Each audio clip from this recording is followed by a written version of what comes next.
you for joining this live and virtual press conference as we launch Unaids World AIDS Day Report 2024, Take the Right Path to End AIDS. Thank you for joining for this event. This report shows that upholding human rights is essential for ending the AIDS pandemic. It includes 10 guest essays from leaders in the global AIDS response, including Elton John, the Archbishop of Cape Town, Thabo Makgoba, the Irish President, Michael D. Higgins, United Nations High Commissioner for Human Rights, Volker Turk, and former President of the International AIDS Society, Adiba Kamaruzzelman. And it also includes an essay from Jeanne, who we will hear from as a panelist today. If you haven't already received them, you can find all the supporting materials, including the report, the press release, the figures, the fact sheets, B-roll, and more on UNAIDS website. And if there's any help that you need, you contact us, and we will ensure that you have everything you need in order to cover this report. And with that, I'll hand over to UNAIDS Deputy Executive Director, Christine Stegling, to launch this year's World AIDS Day report. Thank you, Ben, and let me hold up the report to start with so you can all have a look about at the report that we are launching this morning. And let me just thank you all for coming, especially to our distinguished speakers who, with their testimonies and their lived experiences, will bring life to this very report today. So the theme of this year's report, Take the Right Path to End AIDS, flows from the understanding that we have a real chance of ending AIDS as a public health threat by 2030 if and when everyone's rights are protected. We have come so far in the HIV response. Progress has been driven by biomedical advances in the protection of human rights and by community activism. But big gaps in the protection of human rights remain, and these gaps are keeping the world from getting on the path that ends AIDS. In July this year, we published the latest data for 2023, and that data is sobering. 1.3 million people around the world newly acquired HIV, 3 times more than the global target set for 2025 of no more than 370,000 new HIV infections in a year. Of the almost 40 million people living with HIV, 9.3 million people are still not accessing life-saving treatment. And last year alone, 630,000 people died of AIDS. In at least 28 countries, the number of new HIV infections is on the rise. To bring down the trajectory of new HIV infections and of AIDS-related death, it is imperative that life-saving HIV prevention, testing, treatment, and care can be reached without fear by all who need them, no matter who they are and where they live. But when girls are denied education, when there is impunity for gender-based violence, and when people can be arrested for who they are or who they love, the result is that people are blocked from care. This drives the AIDS pandemic. Laws and policies and practices that punish, discriminate against, or stigmatize people obstruct them from HIV prevention, testing, treatment, and care. And so, too, do policies and practices that block communities and peer counselors from doing HIV outreach or advocating for reforms. So today, as UNAIDS, we call on leaders to remove discriminatory laws that violate human rights, to resource community-led responses to protect human rights, and to take a human rights approach to enable access to medical innovations for people in every region of the world. The AIDS response is at a crossroads. Upholding the human rights of everyone is the path that ends AIDS. And with that, I thank you. Thank you so much, Christine. And next, we're going to hear from Jeanne Gapia-Nyonzima, who is an activist from Burundi and a champion for people living with and affected by HIV. Jeanne was the first person to publicly declare their HIV status in Burundi. Jeanne, over to you. Merci, Ben. Ma révolte en tant que mère et ma colère aux violations des droits des personnes vivant avec le VIH m'ont poussé à m'impliquer dans la riposte au VIH. Lorsque Guy Bertrand a été diagnostiqué séropositif, c'était mon bébé, le médecin l'a chassé de l'hôpital pour mourir à la maison. Il fallait qu'il libère la place pour les autres enfants qui pouvaient être sauvés. Plus tard, un autre médecin m'a enlevé l'utérus sans mon consentement. J'ai eu l'impression qu'on m'a volé ma féminité à l'âge tendre de 25 ans. Comme si ce n'était pas assez, j'ai été affrontée à un prêtre qui traitait les personnes vivant avec le VIH comme des pécheurs, y compris mon bébé, Guy Bertrand, qui pour moi était un ange. J'ai alors créé la NSS, qui est l'Association nationale de lutte contre le sida au Burundi, qui devient aujourd'hui la NSS Santé Plus. Créée par et pour les personnes vivant avec le VIH, elle a essayé de rétablir les droits des personnes vivant avec le VIH ainsi que les droits des populations clés. Beaucoup de progrès et de combats ont été gagnés. Les droits à l'éducation, les droits aux orphelins pour la santé, les droits à la santé tout simplement pour tous. Droit à la procréation des femmes vivant avec le VIH, pour ne citer que cela. Je pourrais vous dire que tout ça, le sida, on peut, avec l'objectif ONU SIDA 2030, on peut en finir avec le VIH, mais la voie royale, pour y arriver, ce sera la voie des droits. Merci. Thank you so much, Jean, for your powerful testimony. You embody the very best of the AIDS movement. Thank you for your work. Our next speaker is the head of the HIV and AIDS unit at Geneva University Hospitals, Professor Alexandra Kalmi. Professor, you've just chaired the AIDS conference in Glasgow, and we're keen to hear from you about the most pressing issues from there and how they connect with the issues in this report. Thank you. Merci beaucoup, mesdames et messieurs. Je remercie les organisateurs et organisatrices de m'avoir fait l'honneur de cette invitation dans ce lieu prestigieux. Il me tient particulièrement à cœur, en tant que médecin, soignante et chercheuse, de transmettre quelques messages clés en cette journée mondiale de lutte contre le sida. En tant que co-chair de la conférence de Glasgow, qui se tient tous les 2 ans, nous avons décidé avec la professeure Chloé Orkin et le comité d'organisation de consacrer la cérémonie d'ouverture à une problématique cruciale, celle de la stigmatisation et de la discrimination. Ces dernières constituent probablement l'un des principaux freins à l'atteinte des objectifs ambitieux fixés par l'ONU SIDA pour contrôler l'épidémie du VIH. Nous avons également souligné que cette stigmatisation, qui peut aller jusqu'à refuser de prendre en soin des patients ou des patientes, touche tous les soignants, quel que soit leur niveau de formation.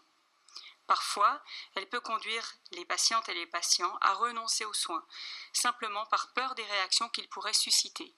Ceci est inacceptable et nous avons le devoir et la responsabilité de combattre ces mauvaises pratiques dans le cadre des lieux de soins. L'année 2024 a été marquée par une véritable révolution dans le domaine de la prévention du VIH. Et je pèse mes mots, une révolution comparable à celle que nous avons connue en 1996 avec l'avènement des trithérapies.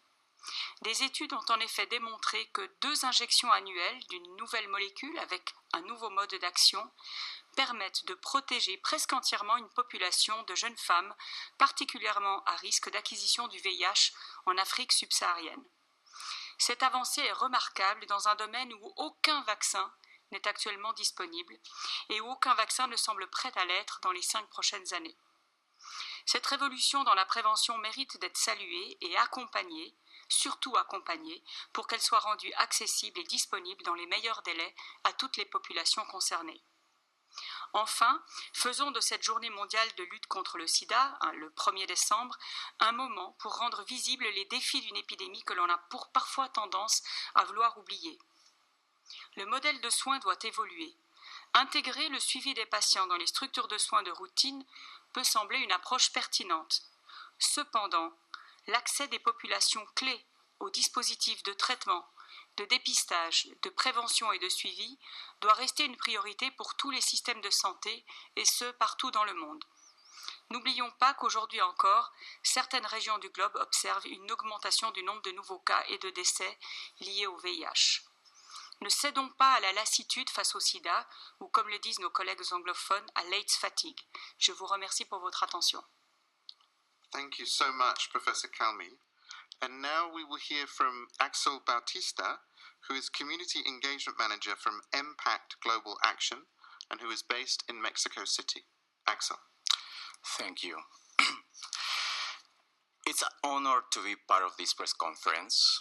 I am a proud HIV-positive gay Mexican, part of Impact Global Action, advancing queer health and human rights around the world.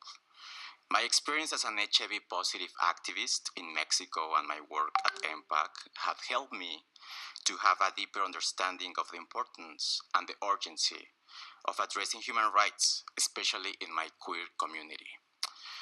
In 63 countries, same-sex sexual relations are criminalized. People living with HIV continue to be criminalized. Criminalization exacerbates fear, persecution, hate, violence, and discrimination, and has a negative impact on public health. Queer people are left vulnerable, at increased risk, feeling isolated and excluded. Criminalization means more people will be in danger and more lives will end.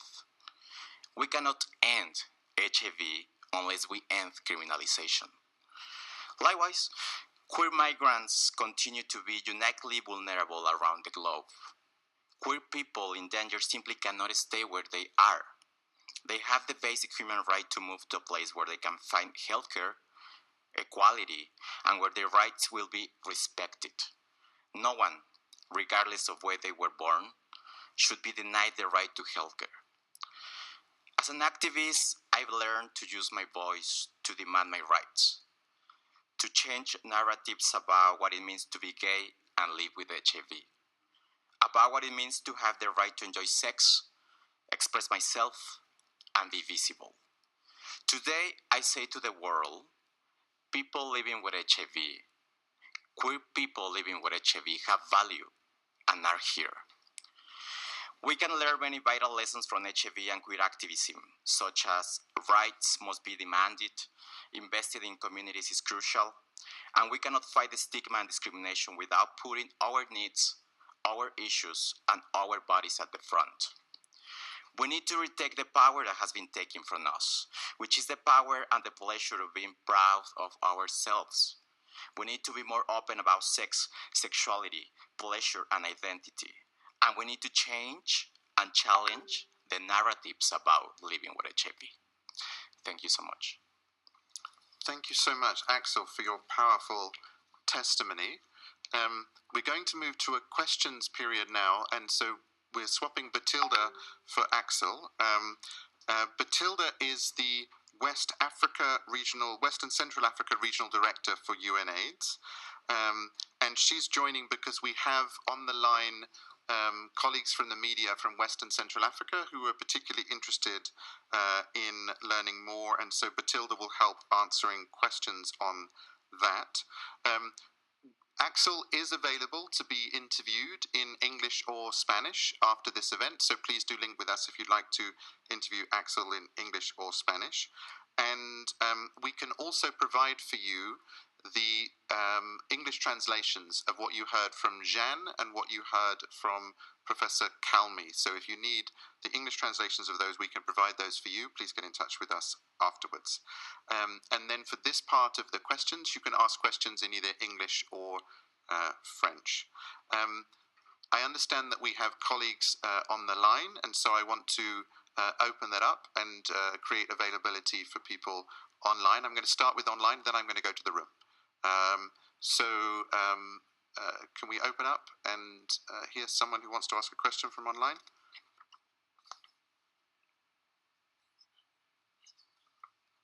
Oh, we don't? I understood that we might have someone from Quotidien Notre Voix and also from RTNC. If we do, please let us know, and we'll be happy to take your questions. Okay. If we don't, we had some questions sent, so we will pass those to Batilda. I think you're aware of two questions that have been sent. Batilda, is that right? Yeah. Do you want to share the questions, or I can read the questions in my bad French and you answer? I shall have a go in French, and apologies to the French language. So these are two questions that we've been sent by Western Central African journalists for Bathilda. Quels sont les principaux défis auxquels l'Afrique de l'Ouest et du Centre fait face dans la lutte contre le VIH, notamment en matière de droits humains et d'accès aux soins?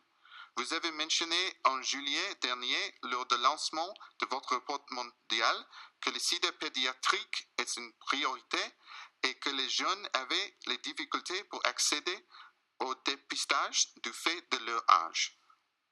Petite.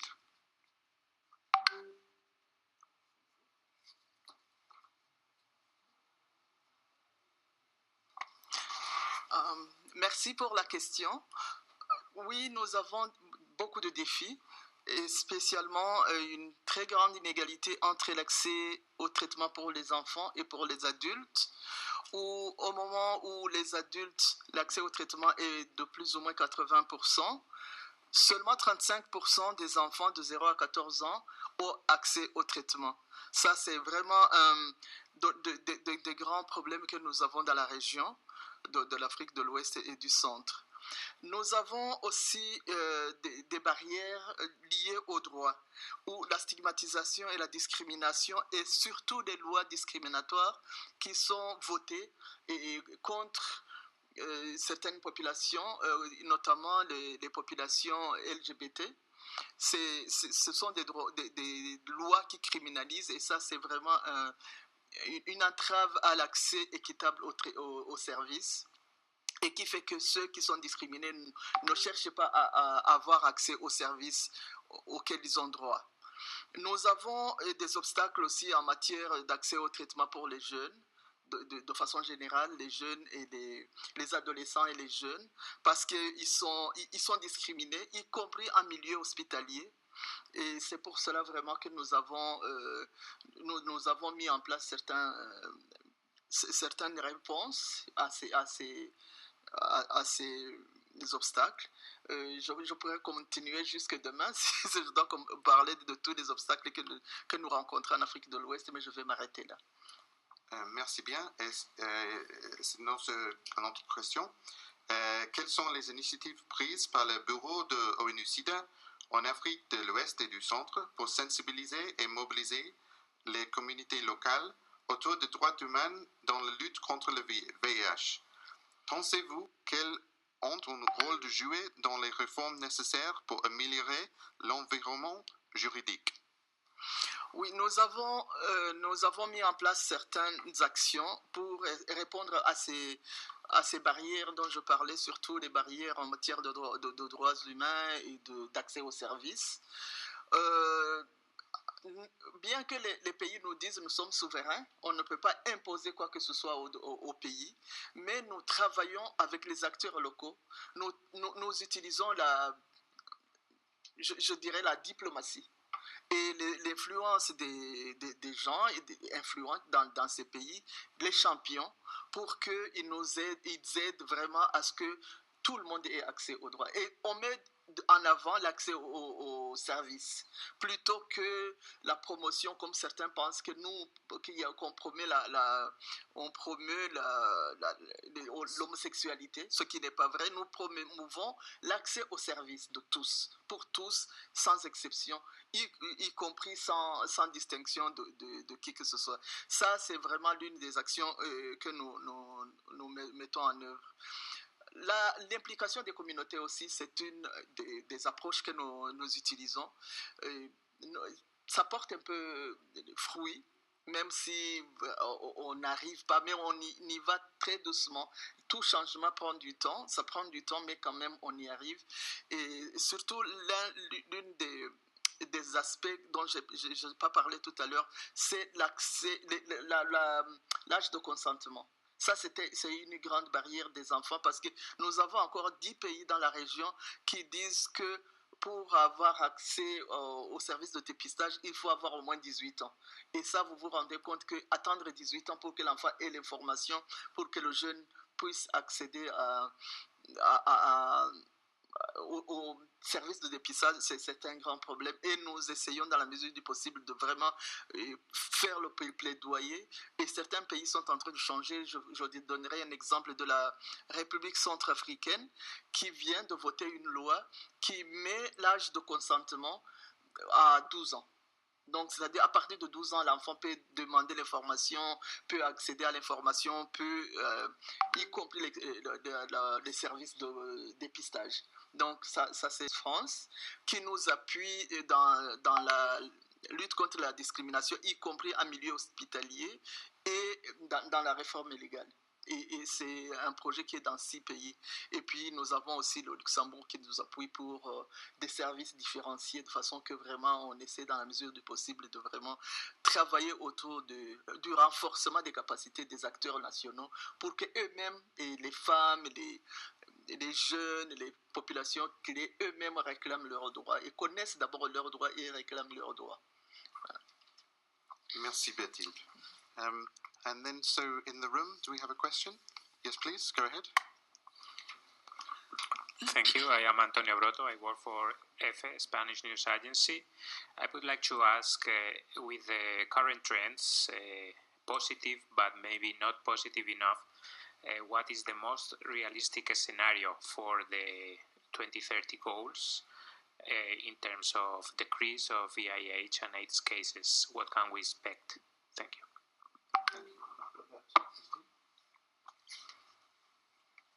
Thank you. Thank you for bringing this question. So I think the question is about the most realistic scenario, and as we have been saying for the last few months, when we issued our data report in July, we said, look, we're at a crossroads. We know what works. We can go to this way, and we will reach the 2025 targets. In fact, we have a number of countries who can reach those targets. But if we're not making the right political, financial, and programmatic choices, we will not reach those targets. So the realism, I think the realistic trajectory depends on the world community and national governments on whether or not they will invest and whether or not they will invest into the right programs. As Dr. Kalmi has said, we have innovations that could actually be a game changer. As she said, it might be the 1996 moment when treatment entered our world. But as we're saying with this report today, those game changers will really only get us to the right reduction in new infections when we make sure that everybody will have access to them, and that is because they're available and accessible in terms of price, but also accessible in terms of people coming forward. So I can't give you a realistic scenario.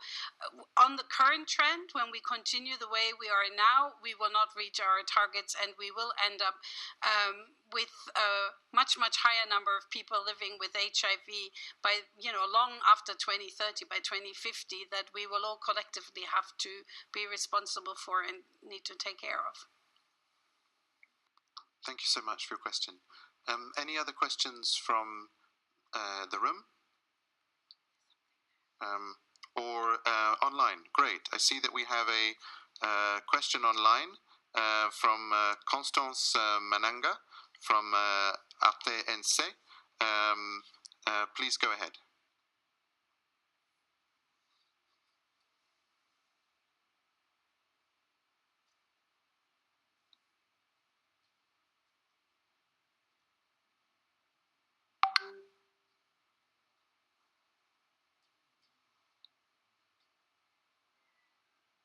Are we able to open the mic for Constance?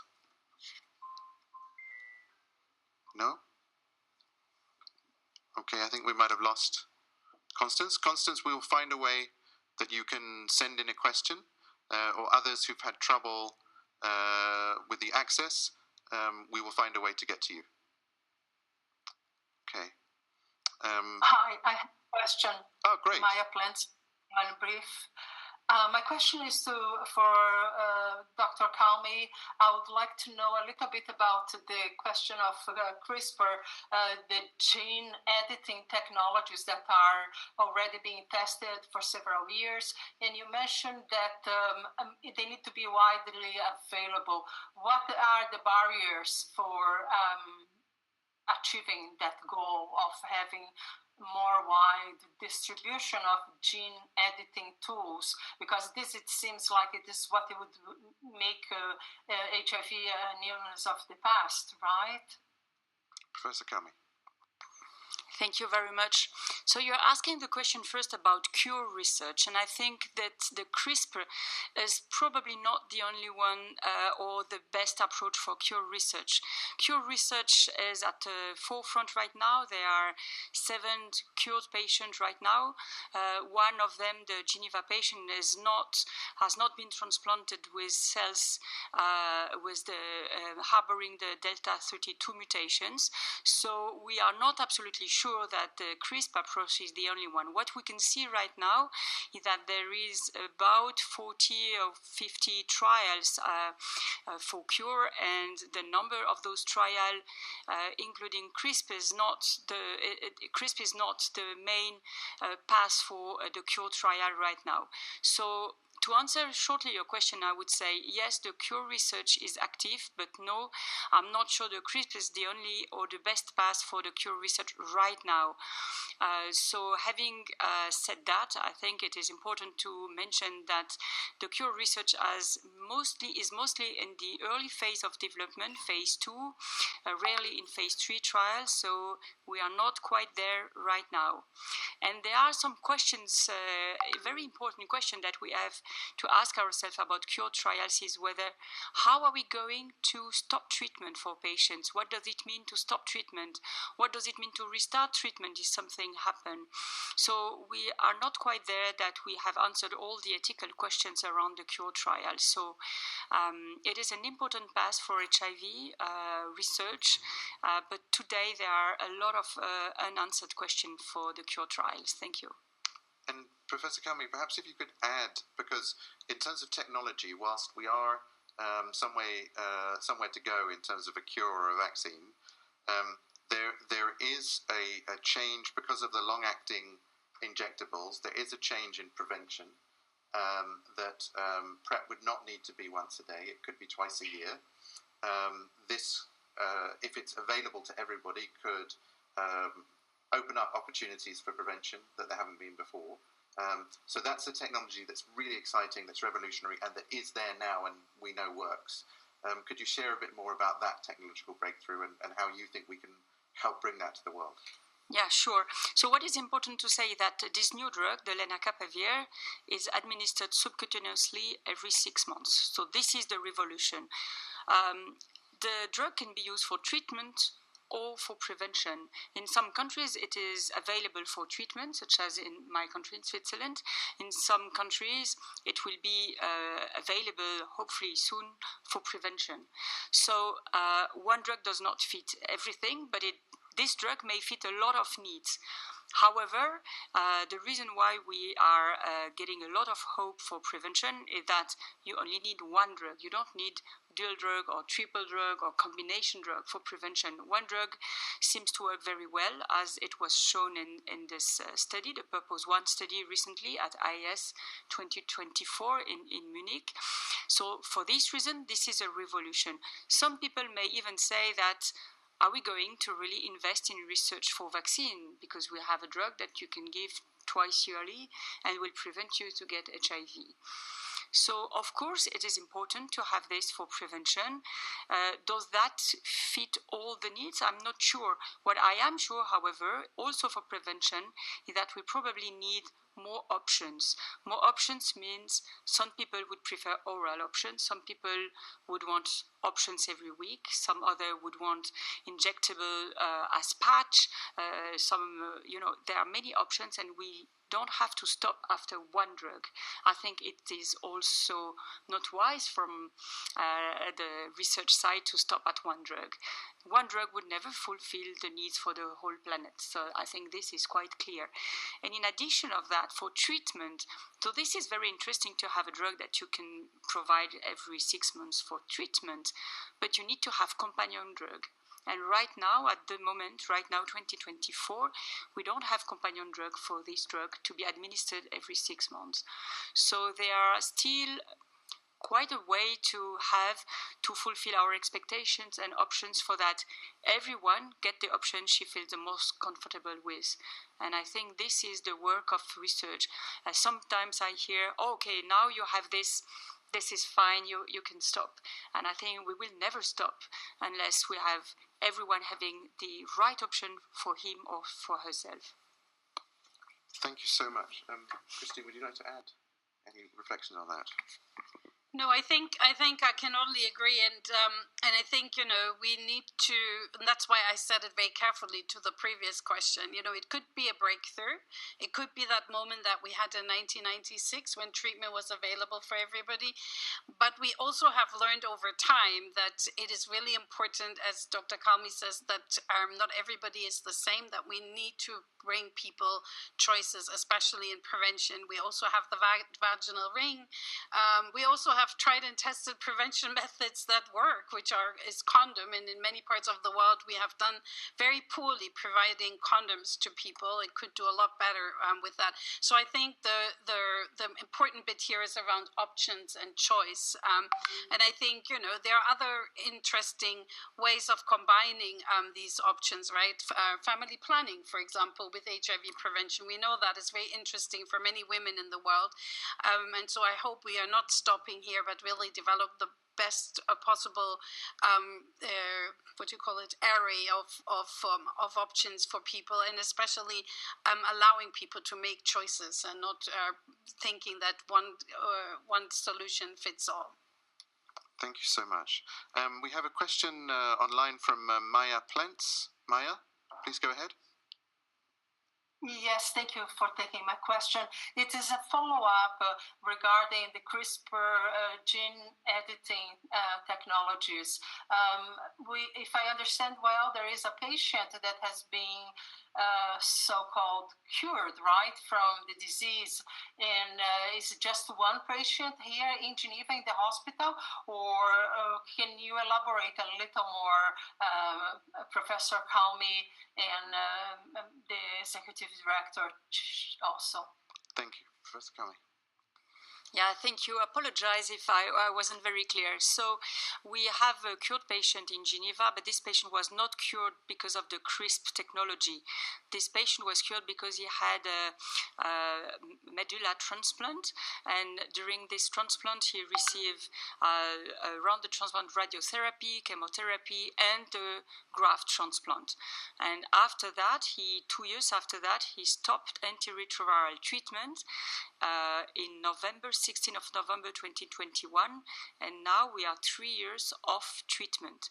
The publication was done in September 2024, and so this patient is the first one to be considered cured while he received a graft transplant, which was not including the Delta 32 mutations. And the reason why I'm talking about the Delta 32 mutation is that the 6 other patients who are considered to be cured in the world have all received this specific graft where there was this Delta 32 mutation. This Delta 32 mutation prevents you to acquire the HIV because you lose the key to open the cells to acquire HIV.